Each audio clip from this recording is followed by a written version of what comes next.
2024 ఫిబ్రవరి నెలలో నేను ఆ రోజు నైటు మేడ మీద ఆ రోజు చాలా చీకటిగా ఉంది.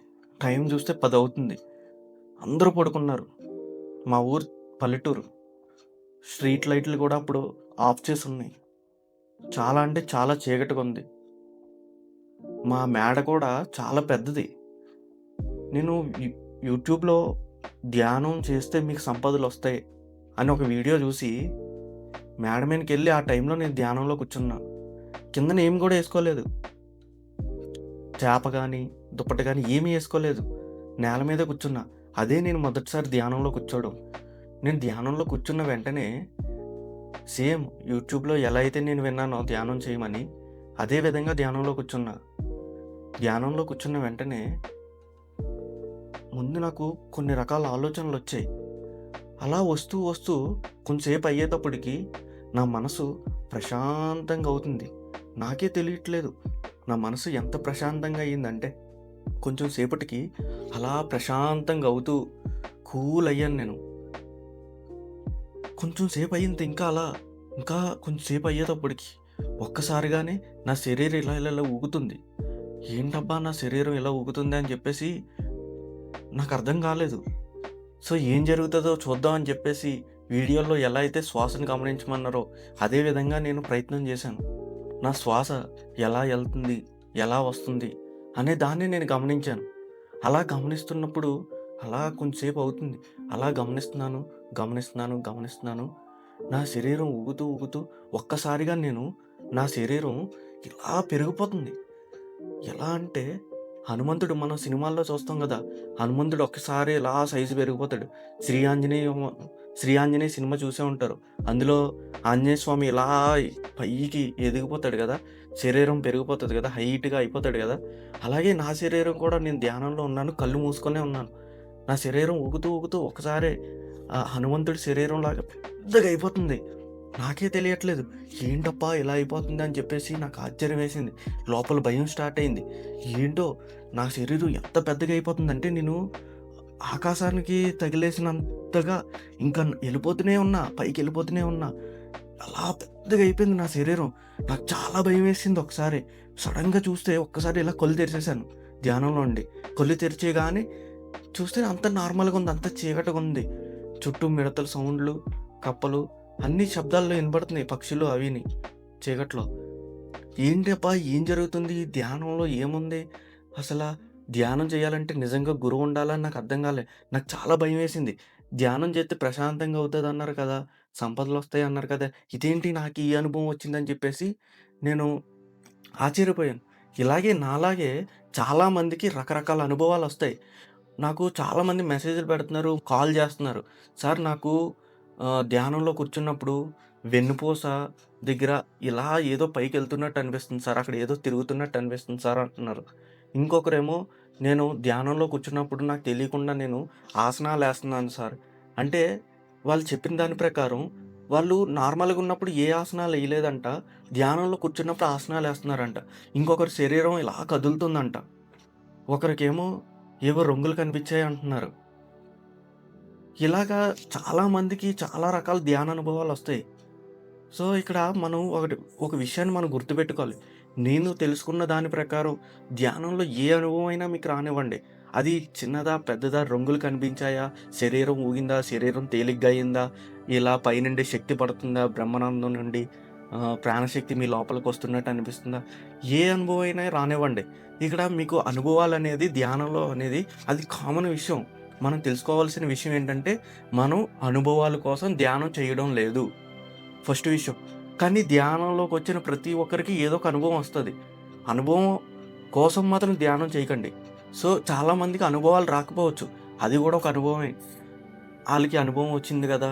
వాళ్ళకి శరీరం తేలిగ్గా అయినట్టు అనిపిచ్చింది గదా! ఇంకొకరికి శరీరం బరువుగా అయినట్టు అనిపిచ్చింది గదా! మరి నాకెందుకు ఏ అనుభవం రావట్లేదు అనే క్వెషన్ మీకు రావచ్చు. కానీ ధ్యానంలో అనుభవాలు రావడం ఎంత సహజమో, అనుభవాలు రాకపోవడం గూడా అంతే సహజం. సో, మీరు మాత్రం అనుభవాల కోసం ధ్యానం చేయకండి. మీరు ధ్యానం దేనికి చేస్తున్నారు అనే దాన్ని తెలుసుకొని చేయండి.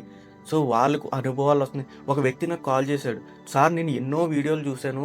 చాలా రకాల యూట్యూబ్‌లో వీడియోలు చూస్తున్నాను ధ్యానంకి సంబంధించినయి. ధ్యానం గూడా జేస్తున్నాను. దాదాపు నేను 18 నెలలవుతుంది ధ్యానం మొదలుపెట్టి. మరి నాకెందుకు సార్ ఏ అనుభవం రావట్లేదు? రోజు నేను 3 గంటలు ధ్యానం జేస్తున్నాను అని జెప్పేసి అంటున్నారు. నేను ఒకే విషయం జెప్పాను ఆయనకి గూడా, ఇప్పుడు మీకు కూడా అదే విషయం జెప్తున్నాను. సో, మనం ఏంటంటే, మనం అనుభవం కోసం ధ్యానం చెయ్యొద్దు. మనం ధ్యానం దేని గురించి చేస్తున్నాం అనేది మనకు తెలియాలి. ధ్యానం ధ్యానంలో కూర్చుంటే మన మనసు ప్రశాంతంగా అవుతుంది. ధ్యానం వల్ల లాభాలనే వీడియో మనం చూద్దాం. ధ్యానం గురించి పూర్తిగా తెలుసుకుందాం. ఈ వీడియోలో మనం అనుభవాల గురించి మాట్లాడుకుందాం. సో, ఒక్కొక్కరికి ఒక్కొక్క రకమైన అనుభవం వస్తది.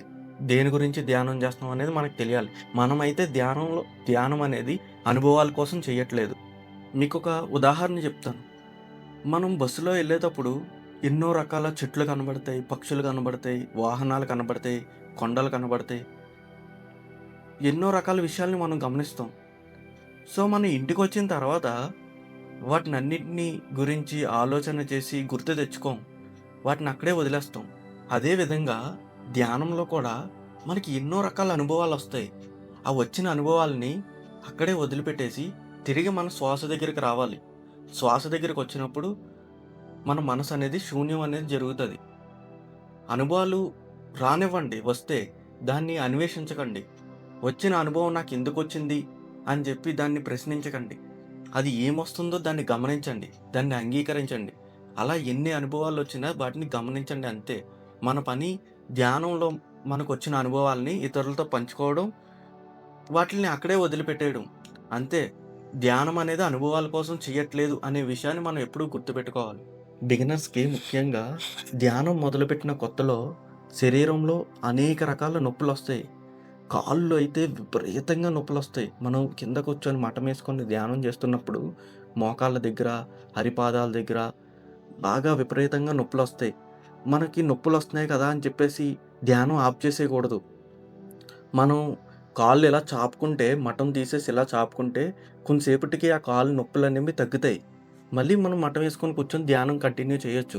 చాలామంది ఏం చేస్తారంటే, ధ్యానం చేస్తుంటే నొప్పులొస్తున్నాయి కదా అని చెప్పి ధ్యానం చేయడం పూర్తిగా మానేస్తారు. సో, ధ్యానంలో నొప్పులొచ్చాయని చెప్పి ఎప్పుడూ మానేయకూడదు. ధ్యానంలో ముఖ్యంగా ఎక్కువగా ఎక్కడ నొప్పొస్తదంటే వెన్నుపూస భాగంలో. చాలామంది కొంతమంది కుర్చీలో కూర్చుంటారు. చాలామందయితే మటం వేసుకొని కూర్చొని ధ్యానం చేస్తారు. గోడకు ఆనుకోకుండా ధ్యానం చేస్తారు. ఎందుకంటే మీకు నా ప్రాక్టికల్ ఎగ్జాంపుల్ చెప్తాను మీకు. నేను గోడకు ఆనుకొని మటమేసుకొని కిందనే గోడకు ఆనుకొని కూర్చున్నప్పుడు నేను ఒక 15 మినిట్స్, 20 మినిట్స్ సంపూర్ణంగా ఎరుకతో ధ్యానం చేస్తూ ఉంటాను. నాకు తెలియకుండానే నేను నిద్రలోకెళ్ళిపోయేవాడిని. గోడకు ఆనుకొని. ఎందుకంటే నేను ఇలాగా ఆహ్, ఇలా రిలాక్స్‌డ్‌గా కూర్చున్నప్పుడు నాకు తెలియకుండానే బాడీ మొత్తం చాలా రిలాక్స్ అయిపోయేది. అలా రిలాక్స్ అయిపోయేటప్పుడు నేను ఎరుకని కోల్పోయేవాడిని. అంటే నా శ్వాసని గమనించడం అనేది మర్చిపోయేవాడిని. అలా కొంతసేపటికి నాకు తెలియకుండా నేను నిద్రలోకి పోయేవాడిని. సో, నేను దాని నుండి ఎలా బయటకొచ్చానంటే, గోడకి ఇలా ఆనుకొని కూర్చోకుండా నార్మల్‌గా కిందే మటమేసుకొని ఇలా కూర్చుంటాను. ఇలా కూర్చున్నప్పుడు నాకు కొంతసేపటికి నా వెన్నుపూస అనేది నొప్పొస్తది. అయినా నేను ఎరుకతో ధ్యానం చేయగలుగుతాను. అప్పుడు మనం నిద్రపోం. ఎందుకంటే మన బాడీ రిలాక్స్ అయిపోదు. సో, మనం గోడకు ఆనుకోకుండా కూర్చోవడం వల్ల, మనం ఎక్కువ సేపు ధ్యానంలో కూర్చోవడానికి అవకాశం ఉంటది. నేను మొదట్లో ధ్యానం మొదలుపెట్టిన కొత్తలో 5, 10 నిమిషాలు నేల మీద మటమేసుకొని కూర్చోగలిగేవాడిని అంతే. 5 నిమిషాలు, 10 నిమిషాల తర్వాత నా కాళ్ళు విపరీతంగా తిమ్మిరెక్కేసి, నేను ధ్యానంలో కూర్చోలేకపోయేవాడిని. సో, ఇది ఇది చాలా మందికి జరుగుతూ ఉంటది. సో, మీరేం జేస్తారంటే, అలా జరిగిందని చెప్పి ధ్యానాన్ని ఆప్ చేసేయగూడదు. నేనేం చేసేవాడినంటే, మళ్ళీ మళ్ళీ కాళ్ళు ఇలా చాపుకొని కూర్చోవడం. మళ్ళీ కొంతసేపు, మళ్ళీ మటం మీద కాలు తిమ్మిరి తగ్గిన తర్వాత మళ్ళీ మటమేసుకొని కూర్చోవడం. అలా కూర్చోగా నేను సంవత్సరంన్నర ప్రాక్టీస్ చేశా ధ్యానాన్ని. ఇలా నేల మీద కూర్చొని ప్రాక్టీస్ చేశా. అలా చేయగా ఇప్పుడు మటం ఏసుకొని గంట సేపు కూర్చోగలుగుతున్నా. గంట సేపు కూర్చుంటే నాకప్పుడు తిమ్మిరెక్కుతున్నాయి. అప్పుడు నేను గంట సేపు తర్వాత మళ్ళీ కొంచెంసేపు కాళ్ళు చాపుకొని మళ్ళీ కూర్చోగలుగుతున్నా. మీరు కూడా సాధనని ప్రాక్టీస్ చేయాలి. మనం సాధన చేస్తూనే ఉండాలి. మనం ఎంత ఎక్కువ సాధన చేస్తూ ఉంటామో, మనం అందులో అంత నైపుణ్యం పొందుతాం. ధ్యానంలోని నొప్పులొచ్చాయని జెప్పేసి చాలామంది కళ్ళు తెరిచేయడం, ధ్యానం ఆప్ చేసేయడం చేసేస్తారు. సో, ఈ విషయాన్ని చాలా జాగ్రత్తగా గుర్తుపెట్టుకోండి. మనకి ధ్యానంలో నొప్పులు రావడం అనేది సహజం. దీన్నే ఈ నొప్పులని భరించాలి మనం. ఆ భరించే దాన్నే ఆది శంకరాచార్యుల వారు తితిక్ష అని అన్నారు. అందరికీ తితిక్ష అనేది ఉండాలి. అందరూ నొప్పుల్ని భరించగలగాలి. మనం ఇప్పుడు ధ్యానం చేయడం వల్ల ఆటోమేటిక్‌గా మనకు తెలియకుండానే మన మనసనేది శూన్యంగా అవుతూ ఉంటది. మనకు తెలియకుండానే మనలో ఆరోగ్యం అనేది వస్తూ ఉంటది. అనవసరమైన విషయాలన్నీ పోతూ ఉంటాయి. మనం ధ్యానం చేయడం వల్ల. చాలామంది ఏం చేస్తారు? ధ్యానం ఆఫ్ చేసేస్తారు. అప్పుడు ఏం జరుగుద్ది? మళ్ళీ చాలా రకాల అనవసరమైన విషయాలన్నీ కూడా మన మైండ్‌లోకి మనం రోజు తీసుకుంటూనే ఉంటాం. ధ్యానాన్ని కొనసాగించండి. మనం ఎక్కడున్నా, ఏ ఊరెళ్ళినా, ఏ ప్లేస్‌లోకెళ్ళినా మనకి ధ్యానం జేసుకోవడానికి ఎప్పుడు మన శ్వాస మనతోటే ఉంటుంది. మనకి ఏ ప్లేస్‌లో అయినా కూర్చోవచ్చు. మనకిక్కడ ఏ మంత్రం జపించేది లేదు గాబట్టి, సహజంగా జరుగుతున్న శ్వాసని గమనించడమే కాబట్టి, మనం ధ్యానం ఎక్కడైనా, ఏ ప్లేస్‌లో అయినా, ఏ సమయంలో అయినా, ఎప్పుడైనా చేయొచ్చు ధ్యానం. మీ ధ్యానాన్ని, మీ ధ్యాన అనుభవాల్ని ఇతరులతో పంచుకోండి. దీన్నే పత్రి సారు సజ్జన సాంగత్యం అన్నారు. మనమంట ప్రతిరోజు, ప్రతి పిరమిడ్ మాస్టర్ కూడా ప్రతిరోజు ఒక 3 ముఖ్యమైన పనులు కంప్లీట్ చేసిన తర్వాతనే డే కంప్లీట్ జేసుకోవాలని చెప్పేసన్నారు. ఒకటి ధ్యానం.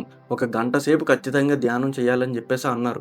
ఇంకోటి సద్జన సాంగత్యం. ఒక గంట సేపు సద్జన సాంగత్యం చేయాలి అని జెప్పేసన్నారు. ఇంకోటి స్వాధ్యాయం. అంటే పుస్తకాలవి చదవడం. గొప్ప గొప్ప గురువుల పుస్తకాలు చదవడం. మనం పుస్తకం చదువుతున్నప్పుడు గురువులకు కనెక్ట్ అవుతాం. మనలోని ఆటోమేటిక్‌గా శాంతి, ఆనందం, సంతోషం ఇవన్నీ పెరుగుతాయి. మీరు కూడా ప్రతిరోజు ఈ 3 విషయాలు కంప్లీట్ చేస్తున్నారా?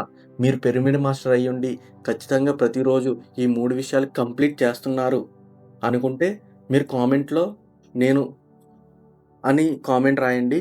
అలాగే మీకు ఈ వీడియో నచ్చినట్టయితే లైక్ చేయండి. మరి ఇలాంటి ఆధ్యాత్మిక విషయాల గురించి తెలుసుకోవడం కోసం మన ఛానల్ సబ్స్క్రైబ్ జేసుకోండి. ఇంకా ధ్యానంలో అనుభవాల గురించి ఏదైనా సందేహం ఉన్న వాళ్ళకి ఈ వీడియోని షేర్ చేయండి. Thank you friends. మరొక వీడియోతో మళ్ళీ కలుద్దాం.